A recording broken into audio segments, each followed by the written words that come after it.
Cambiamos de tema. Un estudio de la Universidad de Santiago advierte que el uso de bombas lacrimógenas puede provocar graves lesiones oculares e incluso la ceguera.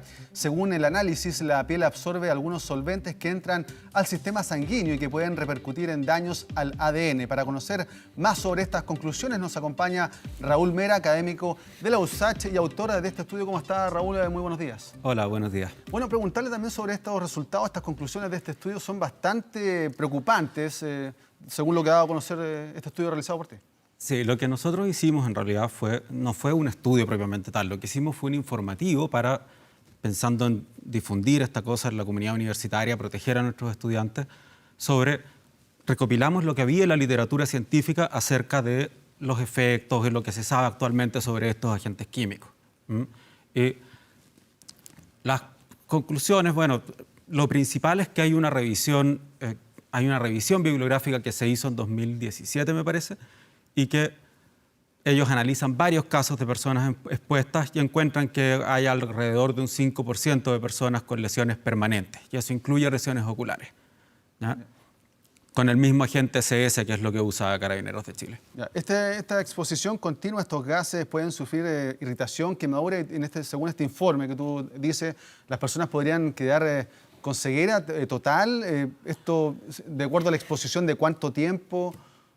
Bueno, esas cosas no están tan claras, en parte porque generalmente no es mucho lo que se usan, ¿cierto? Pero justamente ese es el problema, que el daño que pueden causar no está muy claro, ¿eh? En general siempre se había presumido hasta hace poco su inocuidad, que no había problema, pero todos esos estudios se hacían en exposiciones relativamente breves y además con voluntarios bien específicos, con muestras específicas que eran hombres de menos de 30 años o menos de 35 años y sanos, o sea, voluntarios de las Fuerzas Armadas estadounidenses.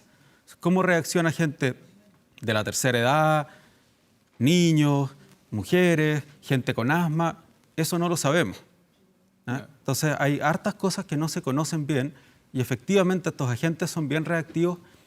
Yo no puedo asegurar, en realidad, eso no lo decíamos nosotros en el estudio, no puedo asegurar que produzcan daños en el ADN, que produzcan cáncer, pero lo importante es que nadie puede asegurar que no.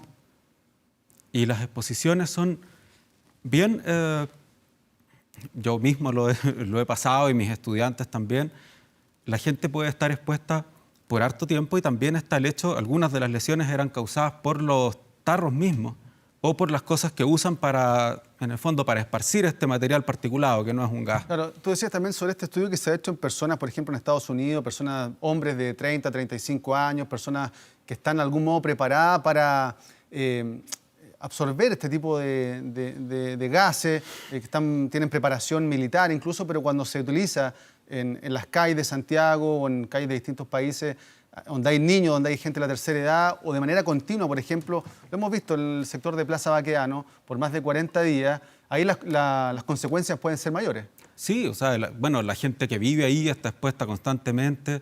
Una cosa que creo que no sé si se ha visto mencionada, pero los mismos carabineros podrían sufrir daños. Es una cosa muy curiosa porque no siempre están ellos con mascarilla y ahora la gente en general que se manifiesta, yo mismo hemos usado mascarilla y a mí me preocupa un poco eso, que ahora cubrirse el rostro sea más problema, porque es necesario cubrirse el rostro si uno va a estar expuesto a ese tipo de material particulado. Eso es lo que una de las cosas que concluíamos es que los distintos tipos de mascarillas que se pueden utilizar.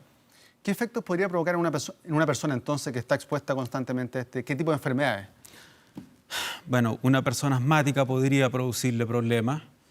Yo no soy experto en ese tipo de cosas, yo soy bioquímico, pero a una persona asmática podría producirle problemas, lo que ya sabemos, la irritación y todo, alguien que tenga alguna predisposición, conjuntivitis, cosas de ese tipo, gente de edad, o sea, produce una respuesta irritatoria si es que está en espacios confinados, cosa que puede pasar, porque parte del asunto es que se supone que nadie se expone mucho porque la misma persona se aleja.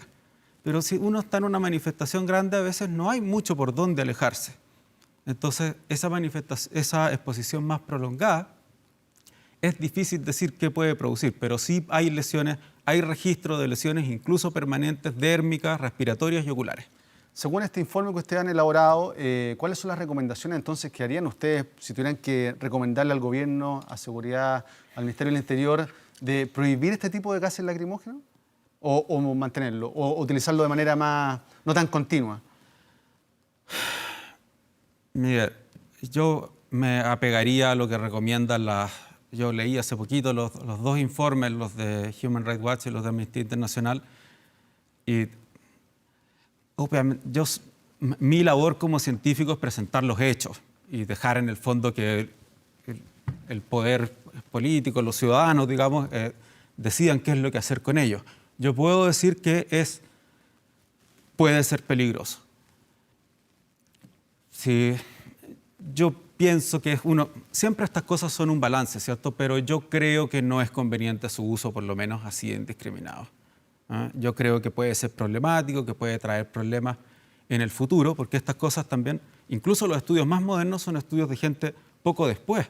Pero ¿qué pasa años después de la exposición? Eso no lo sabemos tampoco.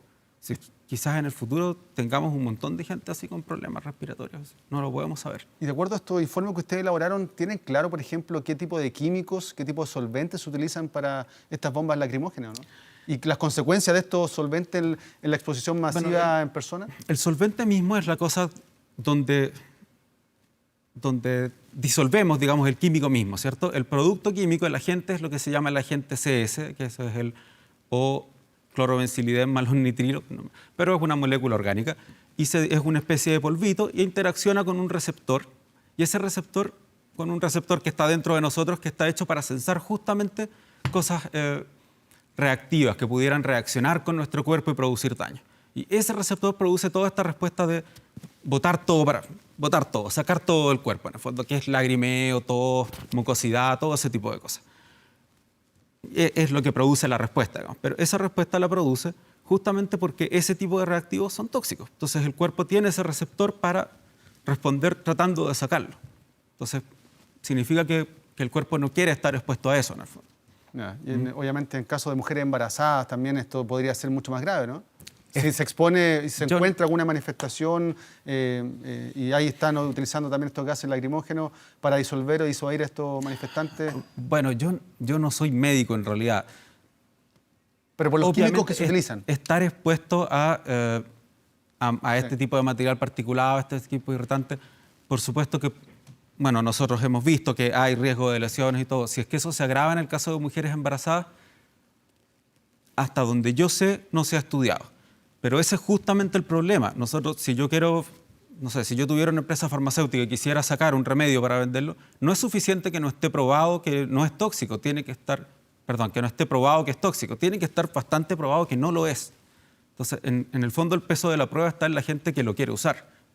Pero analizando los componentes de esta lacrimógena. Sí.